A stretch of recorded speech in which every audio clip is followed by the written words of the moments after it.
Alors, je disais que notre méditation ce matin sera présentée par Micheline Farnas, qui est une mère de famille toujours en activité, engagée dans sa section locale de l'Église adventiste du 7e jour de Saint-Robert à Baïf. Elle a 3 enfants. Ils sont tous actifs dans leur église. Ils sont indépendants. Et Micheline est un membre à part entière et très active dans le 24/7 anti-Guyane. Micheline, c'est à toi la parole de nous délivrer. Bonjour Micheline. Bonjour Rose et bonjour à tous les participants, à tous les intercesseurs qui sont sur cette plateforme. Merci à Dieu de nous accorder cette grâce d'être présents pour pouvoir prier ensemble. Ce matin, notre texte de méditation se trouve dans Apocalypse 3, verset 20. Voici, je me tiens à la porte et je frappe. Si quelqu'un entend ma voix et ouvre la porte, j'entrerai chez lui, je souperai avec lui et lui avec moi. Le Seigneur nous invite à ouvrir la porte de notre cœur. Il veut partager un moment d'intimité avec lui, avec nous, autour d'un souper. Pourquoi Jésus frappe encore à notre porte? Parce qu'il est dehors. Pour que Jésus puisse entrer, il faut premièrement qu'on entende qu'il frappe. Ensuite, qu'on lui ouvre la porte. Il frappe encore aujourd'hui et il déclare le plus grand et le plus urgent besoin, le plus grand et le plus urgent de nos besoins, c'est celui d'une réforme véritable de la piété parmi nous. Notre premier souci devrait être de le rechercher. Il convient de déployer les efforts les plus vigoureux pour obtenir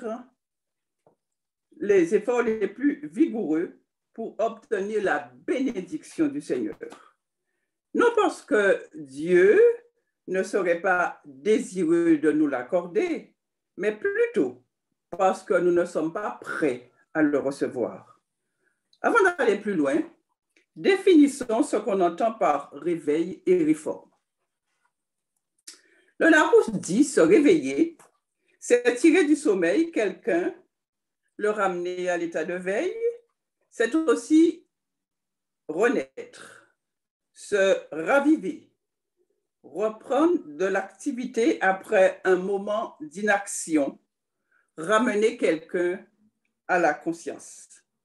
Ne cherchez pas la définition du mot réveil, sinon vous allez avoir tous les réveils du monde, du plus simple au plus sophistiqué, des réveils connectés, des réveils digitaux, des automatiques, des manuels. C'est ce qui sonne, comme disent les enfants.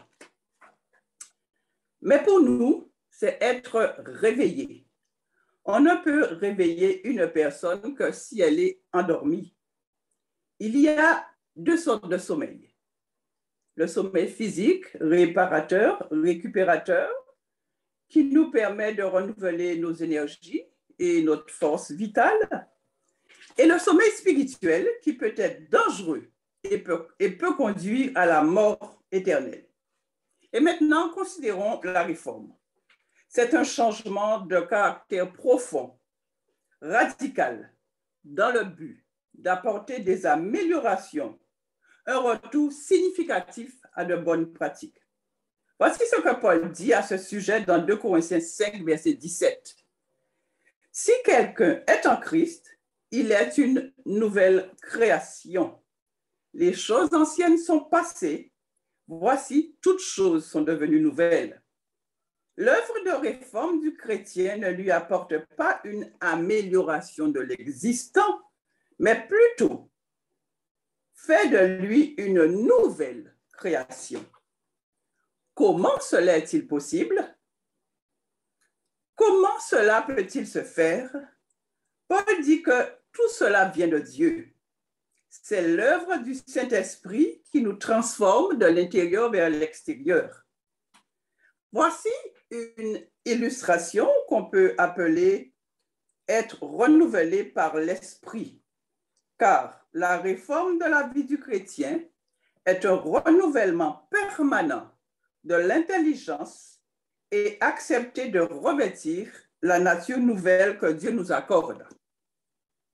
Dès que nous acceptons le Christ comme notre sauveur personnel, un changement notable se produit dans nos vies. Mais il y aura certains aspects qu'il nous faut ajuster avec le temps. C'est l'idée que présente Paul quand il dit dans Éphésiens 4, 23, 24, un renouveau spirituel et mental.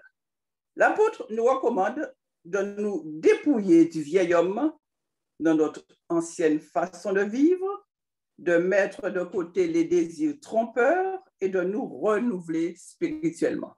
Voici donc l'illustration.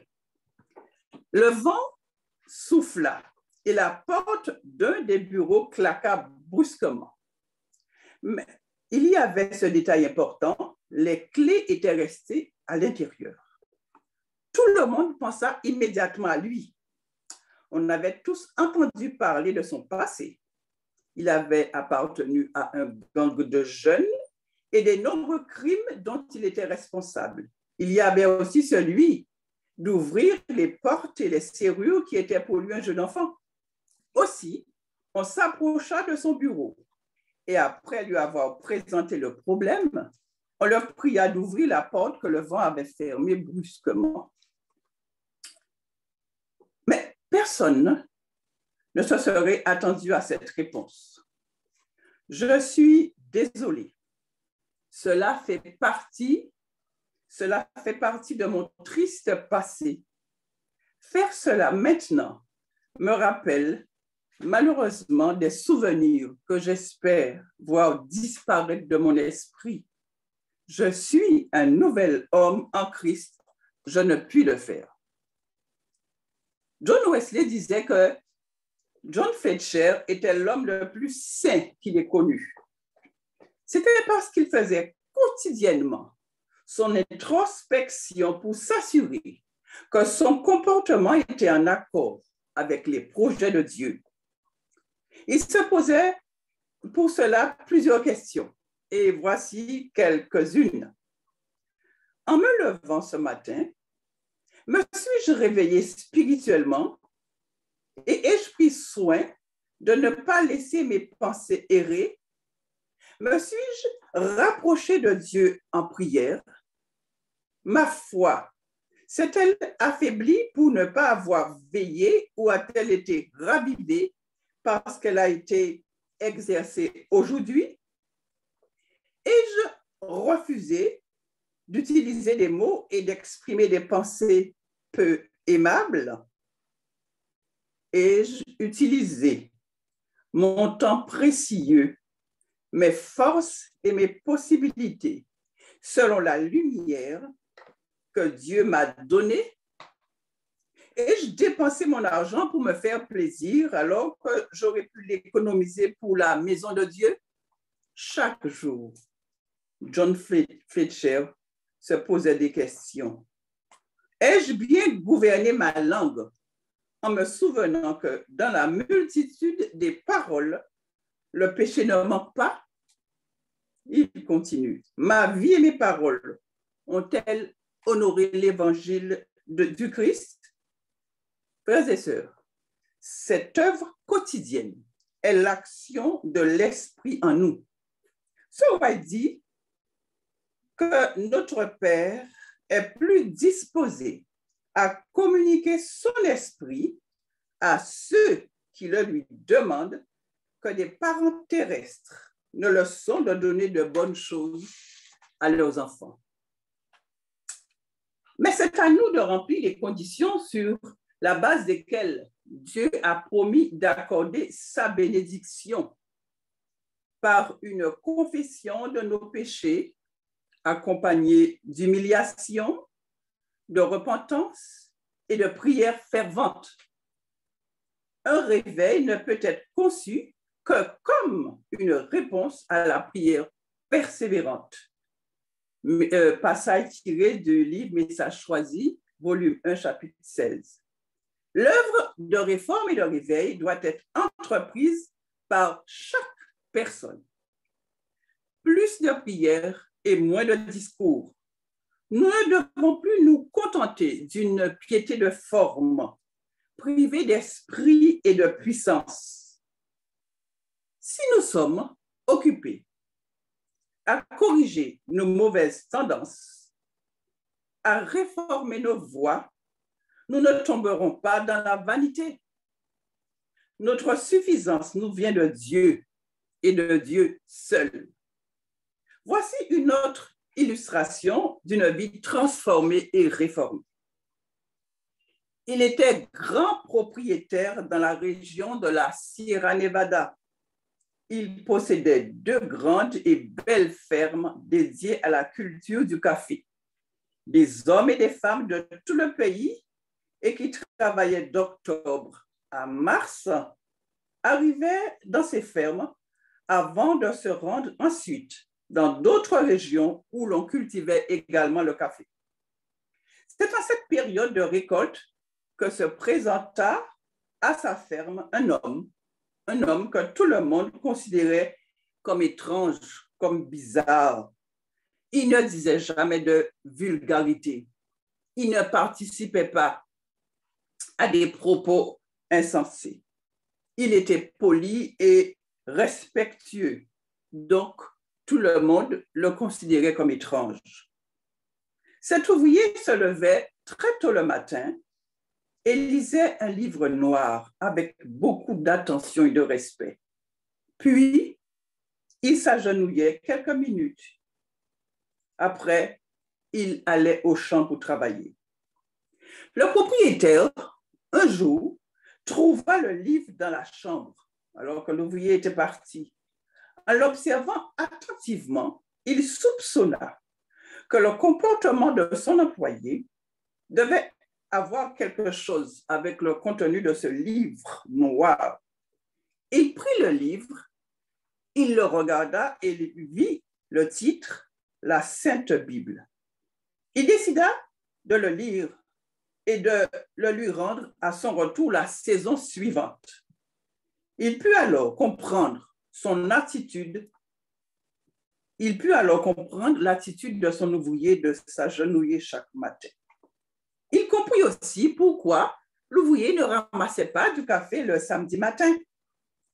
Après plusieurs mois de lecture, il commença lui-même aussi à s'agenouiller. Il déclara le samedi libre pour tous les ouvriers de la ferme.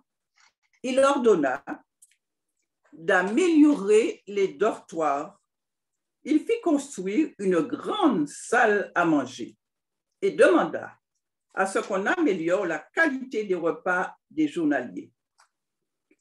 En raison du bon traitement qu'ils y recevaient et parce qu'ils étaient mieux payés que dans toutes les autres fermes, cette ferme devint pour les travailleurs la plus attrayante de la région. Et beaucoup s'y rendaient. Ils commencèrent même à appeler le patron le Saint. Voilà ce que fait la parole de Dieu dans la vie de toute personne transformée par le Saint-Esprit. Ce que Satan redoute le plus, frères et sœurs, c'est que le peuple de Dieu prépare le chemin en faisant disparaître tous les obstacles afin que le Seigneur déverse son esprit sur une église languissante. Si le plan de Satan pouvait réussir, il n'y aurait jamais plus de réveil, ni grand ni petit, jusqu'à la fin des temps. Quand l'Esprit de Dieu aura la route libre, la bénédiction viendra. Satan ne peut empêcher les averses de bénédiction de descendre sur le peuple de Dieu, pas plus qu'il ne peut fermer les écluses du ciel pour empêcher la pluie de tomber et d'arroser la terre. Ni méchants, ni démons ne peuvent entraver l'œuvre de Dieu, ni priver de sa présence les assemblées de son peuple, pourvu qu'avec des cœurs contrits, l'on confesse et rejette le péché sous toutes ses formes, en implorant avec foi l'accomplissement des promesses. On peut résister avec succès à toute tentation, à toute influence contraire, ouverte ou cachée. Ce n'est point par la puissance, ni par la force, mais c'est par mon esprit que s'accomplira cette œuvre, a dit l'Éternel. Frères et sœurs, débarrassons-nous de tout ce qui empêche à l'Esprit de Dieu d'accomplir son œuvre de réveil et de réforme en nous. Réforme de chaque aspect, de chaque pensée et de chaque comportement. Persévérons dans la prière fervente et Dieu nous accordera ses bénédictions. Ce qu'il a dit, il le fait. Dieu n'est pas un homme pour mentir, ni un fils d'homme pour se repentir. Nous pourrons alors, à ce moment-là, entendre sa voix, lui ouvrir la porte, et dans l'intimité d'un souper, nous serons restaurés, guéris par lui pour le temps et pour l'éternité. C'est le vœu de mon cœur pour vous et pour moi. Amen. Prions. Éternel, entends nos voix, entends nos supplications, réponds à nos prières. Merci de réformer nos vies et de nous réveiller à ton service. Amen. Que Dieu vous bénisse et qu'il vous accorde à tous une bonne journée sous son regard béni. Je remercie vivement Micheline pour sa bonne méditation qui nous a porté, qui est allée tout droit dans notre cœur. Et je remercie tous ceux qui ont été présents ce matin pour notre section de prière. Je passe la parole à l'autre équipe qui aura à nous nourrir